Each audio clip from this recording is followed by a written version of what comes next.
Pick up the pipe!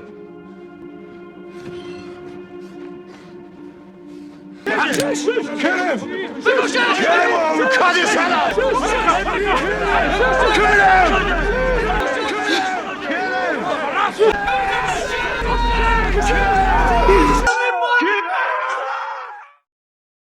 The movie opens on October 7, 2007, where a team of soldiers is getting ready for a highly dangerous mission in Afghanistan. Among them is a dedicated soldier and captain named Sam Cahill, who plays a crucial role in the mission.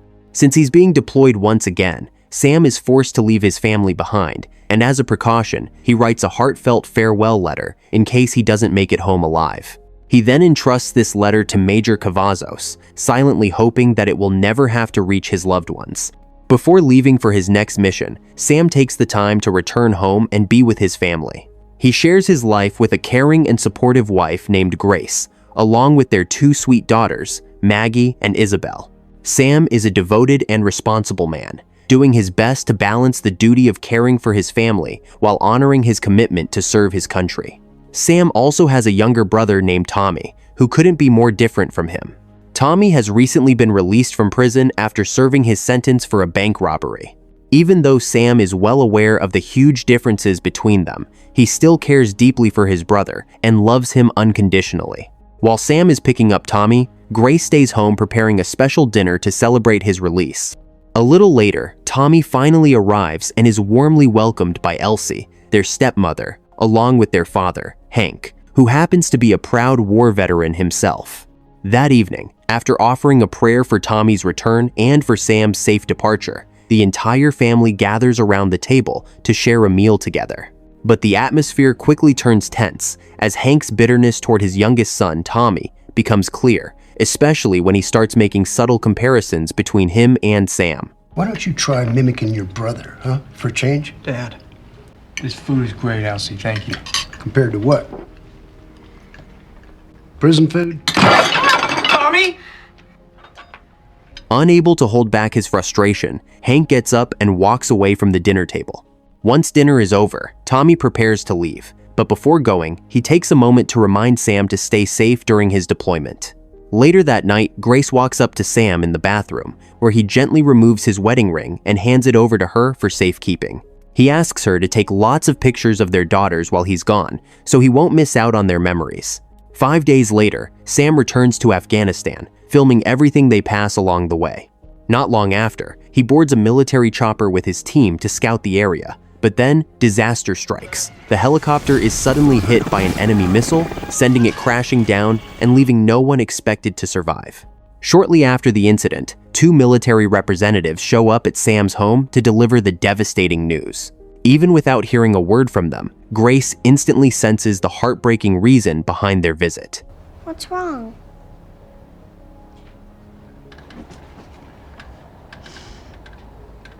That night, Grace and her daughters stay up late, watching old videos of Sam from when he was still alive, trying to hold on to every memory.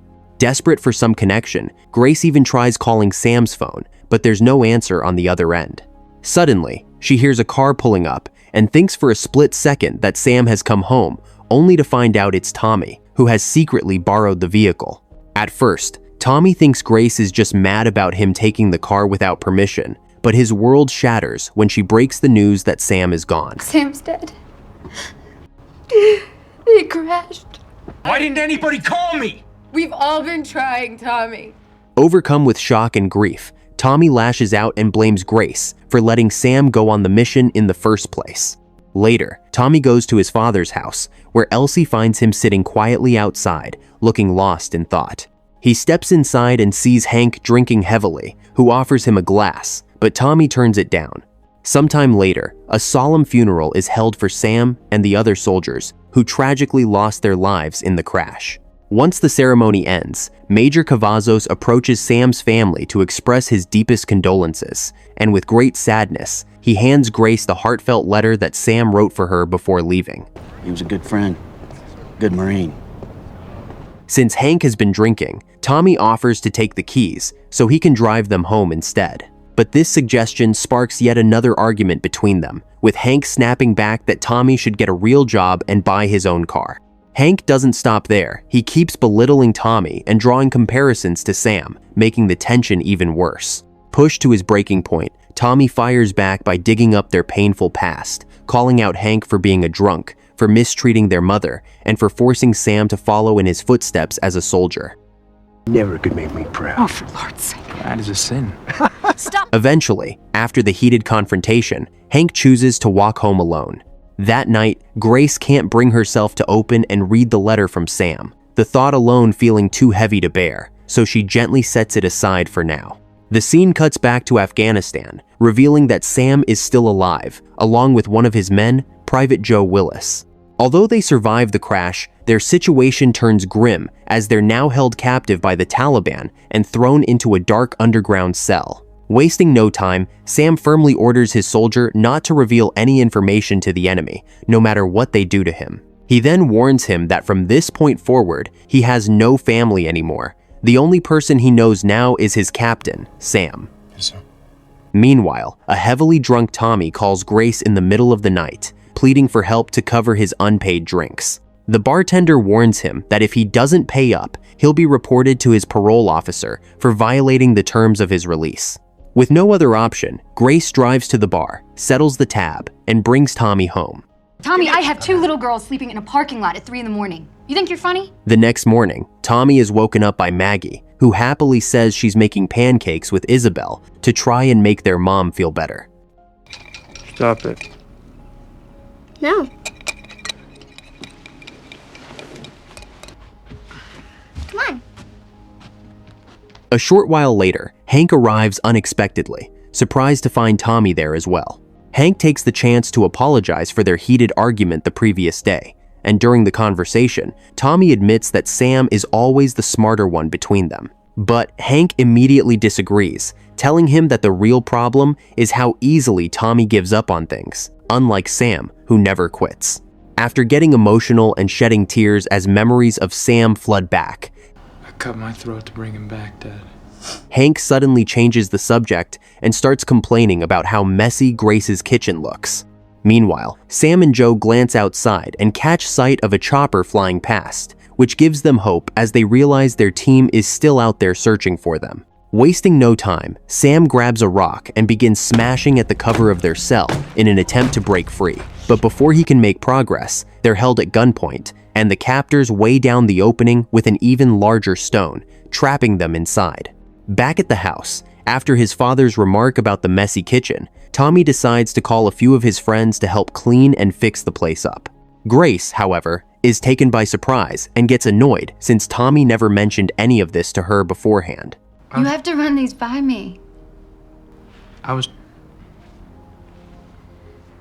Can I get you guys a coffee, something? Maybe a beer? I would like a beer too. 2 months pass since they are captured by the Taliban, and while Sam manages to stay calm, Joe becomes increasingly anxious as he realizes they are slowly being starved to death. Frustrated and angry, Joe lashes out at his captain, saying it would have been better if he had just drowned in the lake and died instead of being saved. Soon after, they notice the Taliban members arguing, prompting Sam to remind Joe once again to keep quiet and not say anything. Eventually, when the terrorists seem to have reached a decision, they load the 2 soldiers into a vehicle and transport them to a different location. Upon arrival, they are brought before the group's leader, along with another Taliban member. It turns out this member has used a satellite phone to call his pregnant wife, an act that ultimately exposes the group's location. After executing the Taliban member for this mistake, the leader turns to the soldiers and declares that this is their country and the Americans should not interfere. He insists that Sam deliver this message back to America, warning that if they don't, they will be forced to make sure the message gets across one way or another. As Grace continues to grieve the loss of her husband, the kitchen renovation carries on, and they even decide to have the 2 kids join them during the process. In the middle of it all, Maggie accidentally knocks over a can of paint, which ends up spilling all over a man nearby. What are you doing? Painting. Startled, Grace immediately rushes to help and heads to Sam's closet to find something the man can change into. However, as she searches through the clothes, memories of Sam hit her hard, and in an emotional moment, she decides to gather all of Sam's clothes and hand them over to the man. Take it all. I don't need all this. She didn't have to give me all this. Take it all, man. The scene transitions to Sam, who is bound and restrained while being forced to witness the brutal torture being carried out on Joe. Don't give him anything! Private! Your life depends on it!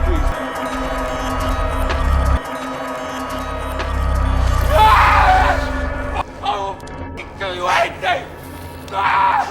As the torment becomes unbearable, Joe finally gives in and speaks directly to the camera, declaring that his country must stay out of Afghanistan because it rightfully belongs to its own people. Sam is then shown Joe's recorded video, where one of the leaders issues a chilling threat, revealing that they know Sam has 2 children. Meanwhile, the kitchen renovation is finally finished, and Grace's family surprises her with a small celebration for her birthday, complete with laughter and warm greetings. Although she smiles and thanks everyone for being there, Grace still feels an emptiness inside, missing Sam deeply despite the happy occasion.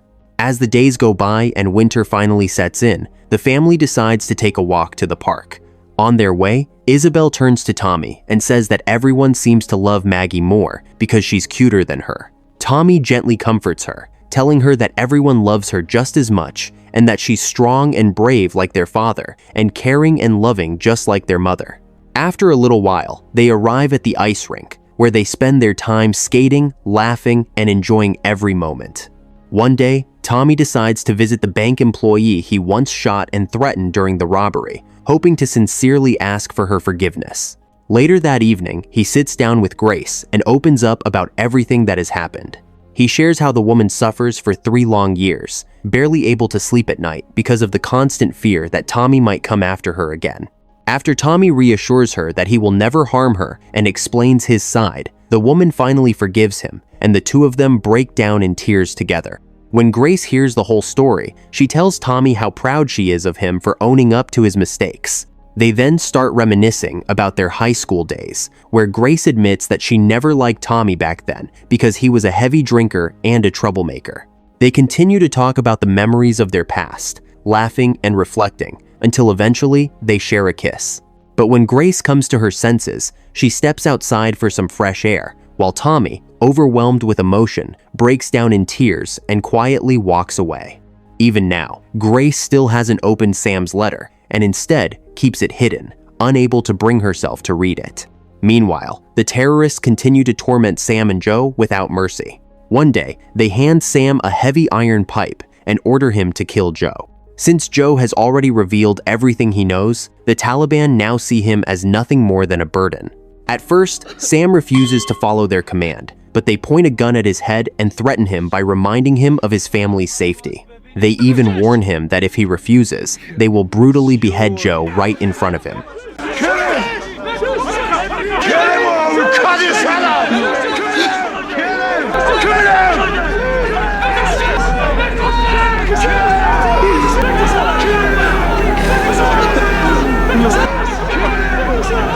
Feeling the crushing weight of fear and pressure, Sam has no choice but to obey.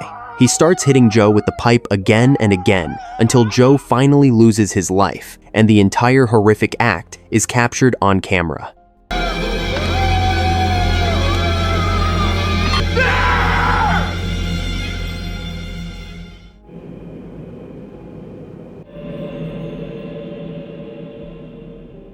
Meanwhile, Tommy pays another visit to Grace's house, saying he's there to install some decorative panels. Both of them feel a little uneasy and shy around each other, still affected by what happens between them the other night.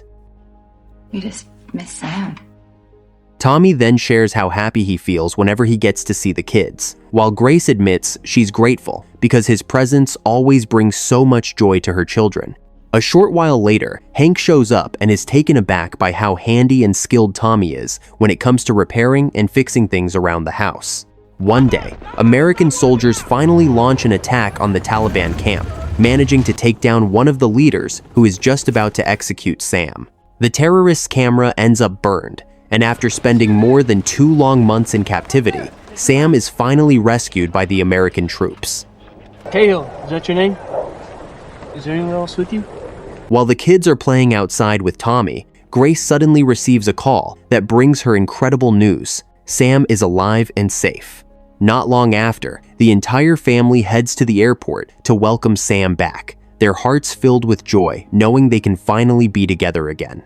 Once they return home, the kids eagerly show him the kitchen they worked hard to fix, proudly mentioning that Tommy and his friends helped them with it. After that, Sam lies down on the bed with his wife and kids by his side, deeply thankful for the second chance at life that he has been given. However, due to the traumatic experiences he endures at the hands of the terrorists, Sam's quietness and change in behavior become noticeable. While Sam is in the bathroom, Grace approaches him and kisses the wounds on his back, but Sam gently pushes her away, saying he needs to finish what he is doing. Tommy reads in the newspaper about Sam and Joe's rescue, but the article makes it seem like the terrorists are responsible for Joe's death. One day, Hank goes up to Sam and can't help but notice the big change in his son's behavior since he returned home. He also explains that he can understand how Sam is feeling, since he experienced something similar himself and grew distant from his wife and children when he returned from the Vietnam War. While spending time at the ice rink, Sam can't help but notice how close his family has grown to his brother during his absence. He expresses his gratitude to Tommy for taking care of them while he is away, admitting that he never expects such support from him. Then, quite unexpectedly, Sam asks Tommy if he has been romantically involved with Grace. Tommy is taken aback by the question, and, despite firmly denying it, Sam remains uneasy, convinced that something might have happened between them, given how long he has been gone and the fact that everyone believes he was dead. One day, Joe's widow comes to visit, bringing along their baby, and shares with Grace some unusual dreams she has been having, which seem to mirror the events that happened to Sam and Joe. She explains that in her dream about Joe, she sees him kneeling while staring at her, his mouth covered in blood and his teeth falling out. Regarding her dream about Sam, she says she feels resentment toward him for still being alive, which is why she comes to them to ask for forgiveness. Curious, the woman asks Sam if he has witnessed how Joe dies, but Sam lies and tells her that he has no idea what happens to him. One night, Sam finds himself unable to sleep, so he spends his time carefully and thoroughly organizing everything in the kitchen. When he hears the sound of a dog barking outside, he becomes alarmed and quickly grabs his gun, ready for any possible threat. A few days later, Sam goes to the military base and meets with Major Cavazos to express his wish to return to active duty. When the major asks about his family, Sam says he can't stay there because he feels misunderstood by everyone. Back at home, the children are happily joking around during dinner, but Sam remains very serious, telling them there is nothing funny about their jokes. Grace tries to calm him down, but Sam just walks out. The kids notice the change in their father's mood and ask their mother when their uncle Tommy will be back. Grace approaches Sam to talk and asks what has happened to him in Afghanistan, but Sam is more concerned about what has happened between her and Tommy. Grace admits that they only kissed and nothing more, yet Sam still can't shake his doubts. He walks out again, leaving the house and eventually arriving at the cemetery to visit Joe's grave in the middle of the night. As morning arrives, the children are outside playing when their father finally comes back home. Isabel initially feels frightened and tries to keep her distance, but Sam quickly apologizes, explaining that he has just been confused and assures them that everything is going to be okay. He then tells his wife that he has spent the entire night thinking about their family and comes to realize how fortunate he is to still be alive. It is Maggie's birthday, and the family celebrates it at Hank's house. Tommy also arrives with a young woman, and when Isabel opens the door, she catches them being affectionate, which makes the little girl leave upset.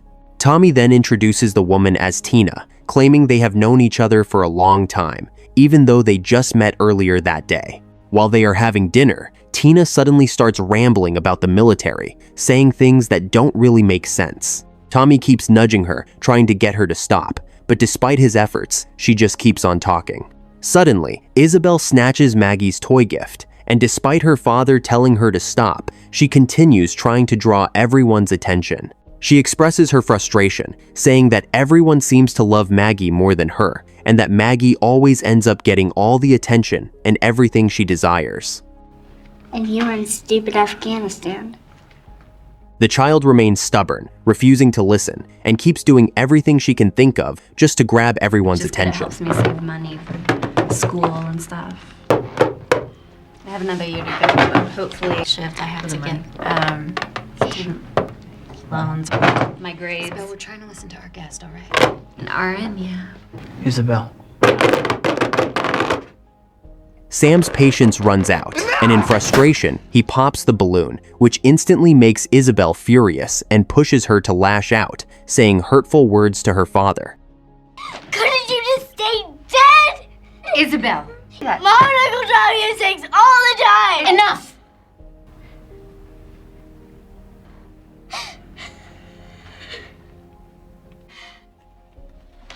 The room falls into complete silence, and everyone is stunned by Isabel's words, especially Sam, who can't help but wonder if there is any truth to what she says. Sam drives his family home, and the car is filled with silence as everyone stays quiet. Grace tucks the children into bed, and Isabel comes forward to apologize for what she says, even though she knows it isn't true. She says that she just doesn't like how her father has changed and that she would have preferred to spend time with her Uncle Tommy, and Maggie agrees. Grace goes downstairs and finds Sam sitting in the living room, holding a crowbar and looking extremely depressed. He asks Grace if the children are asleep, then gets up and goes straight to the kitchen, where he has an emotional breakdown and starts smashing things. Suffered because of you, Grace! You're my brother! You know how much I love you! Grace, do you know what I... You know what I can do with these f***ing ass? Sam freezes in place as Tommy suddenly shows up and walks over to hug him. But the moment he notices Grace walking away, Sam snaps again and aims the gun at his own brother. Sam hears the police approaching, so he steps outside to confront them while still gripping the gun tightly in his hand. The officers shout for him to drop the weapon, telling him that they recognize him as a decorated war hero. I'm no fucking hero! You know what I've done? Hey, it's all right. Just relax. The tension escalates further when Sam abruptly fires a shot into the air and screams at the police to pull the trigger on him. What are you gonna do? You gonna shoot me? Ah! Jesus, shut the fuck up! This is a family matter! Shut up, he's my brother! Just stop for a second! Just let me talk to him, he's my brother! Completely consumed by rage and despair, Sam then turns the gun on himself, pressing it to his head as if ready to end everything. My brother! My brother. Sam!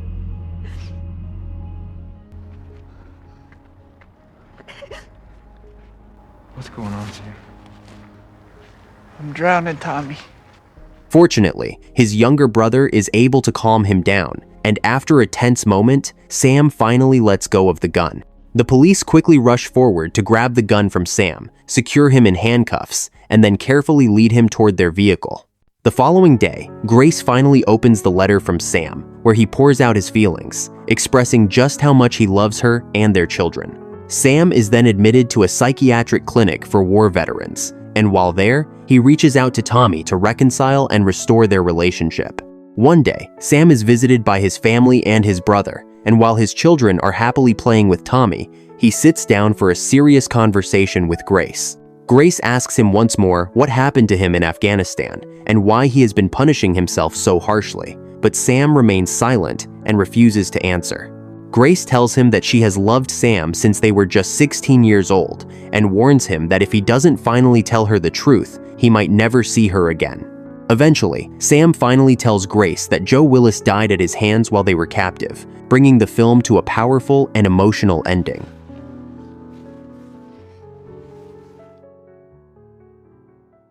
Thank you so much for staying till the end. If you enjoyed this video, please consider leaving a like, and don't forget to subscribe and turn on the notification bell for future uploads.